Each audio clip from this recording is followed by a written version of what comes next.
Right, hello everybody. I'm Derek Thomas. Thanks for watching again. Today's discussion is about stress, the difference between stress and anxiety. Probably a lot of people don't know quite what the difference is, and how they can affect you and how you can deal with it. So we'll start with well, first I want to say the little disclaimer. All the advice I give is for informational purposes only and not meant to treat or diagnose any medical or mental condition. So let's start with what is stress? The dictionary term is a state of mental or emotional strain or tension resulting from adverse or very demanding circumstances. I prefer to think of it as stress is what happens to us when something we value is threatened, like time, money, relationships, self-worth, personal space, and different types of stress. One is acute stress. It's like a particular stressful situation. Then there's episodic acute stress, which is that stress that's repeated multiple times. Acute stress can be a product or a project you have at work that you have a deadline for, and you're stressed to get that done, or you're stressed out about the morning commute. Crowded train or crowded roads, so you're stuck in traffic. One-off events or would be acute stress. Episodic would be that repeated, like episode. It keeps happening.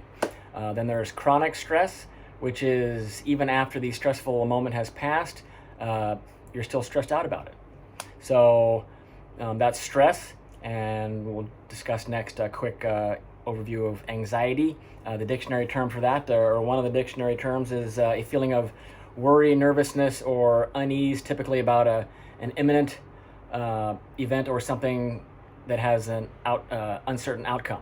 And I don't really, even though that's true, you can have anxiety about an upcoming event, but I'm not really sold on that definition, because anxiety can just be there, even without you thinking about anything. So it can be always present. You can always have a tense feeling or nervousness or a feeling of unease or dread. So it's kind of similar to chronic stress, but there's a fine line. But chronic stress typically is caused by an external source. You know what it is, but you're always worried about it, even though it's already that moment has passed, or it's not likely. Doesn't continue to happen. So, because unlike stress, anxiety persists, even after the concern has passed. So, in severe cases, it can escalate to an anxiety disorder, which is the most common mental disorder in the United States. It can escalate to something like generalized anxiety disorder, panic disorders, phobias, social anxieties, obsessive compulsive disorders, and post-traumatic stress disorder. And there's many more, right? But this is just a quick overview. So, but remember, anytime you experience stress or anxiety, it's you that's doing it, okay? Because anxiety just doesn't happen to you. It's something that you do. And stress isn't what happens to you, it's how you react to things, all right? So, and is that the same for everybody? Of course, absolutely not. Everybody can react different ways to different things. You can have two people experiencing the same stressful event, and they can have two completely different perspectives on it, two different reactions. And perspective is huge. You are what you think. If you perceive something to be negative, then it's more likely to be negative. If you perceive something to be positive, it's more likely to be positive. I did a fun little video on that. You might want to check it out on my Facebook page. But some reasons for stress, and this is only a few. Relationships, loss, work, of course, change, illness. The important thing is to recognize it and know what you can do about it. I will have a video on more, immediate things you can do, breathing techniques and visualizations in another video. But in general, it's what does stress mean to you, and what do you how do you deal with it? How do you stress? Do you feel it in your body? I like to say that that stress and anxiety are perceptions, not really feelings. Although you can when you're stressed out, you might feel a tightness in your chest, or you have a stomach ache, or weakness in, the weak in the knees feeling. But that's not the stress. The stress is how your mind reacts to something, and then that mind reaction is causing a physical sensation. So when you feel stressed out, like tense in the body, whatever it is, or anxious, that is not the stress or anxiety, because that's coming from your mind. It's creating a physical sensation. So, but it is important to notice where you feel and where you notice these feelings in your body. Practicing a little mindfulness helps. So, how do you deal with stress? How do you deal with stress personally? There's negative and positive ways to deal with it. The negative are drinking, drugs. You lash out at people, you yell at people when you don't really necessarily need to. Positive ways to deal with stress are exercise, meditation, mindfulness. Do you do something else positive? Do you read or write? Do you have a positive way of dealing with your stress? There's also the AAABC decision-making model, which is A, you can alter your situation. Another A is avoid it. And avoidance means if you absolutely should avoid it, or you have to avoid it. Some things we cannot avoid are, stressful things at work. We have to go to work. We have to deal with stressful situations at work, and we can't always avoid it. We can't always avoid medical things we have to do medically. You don't want to avoid, if you're trying to accomplish something that's going to create a positive outcome for you. You obviously don't want to avoid that, but people procrastinate. Entrepreneurs, a lot of people, they do something that they know they should do, they need to do, that they can help them be a better person and be more successful, whatever it is, and they procrastinate and try to avoid it. I'm only talking about avoid if you absolutely have to or should. So the last A is there's alter, avoid, and the last A is accept. Accept it by then B, building resistance, and that is you do it enough that it doesn't become stressful. You get used to it, you get better at it, and it becomes less stressful. Or C, changing your perception, and I've just discussed perception a little bit. Perception is very, very important. So, change it if you can. If you can't change it, avoid it if possible. If you can't avoid it, accept it. Find an effective way to resist or change it. Or one of my favorites is change the way you think about it. Because another 3 ways of dealing with a stressful situation is, 1, you can make yourself sick thinking about it and give up.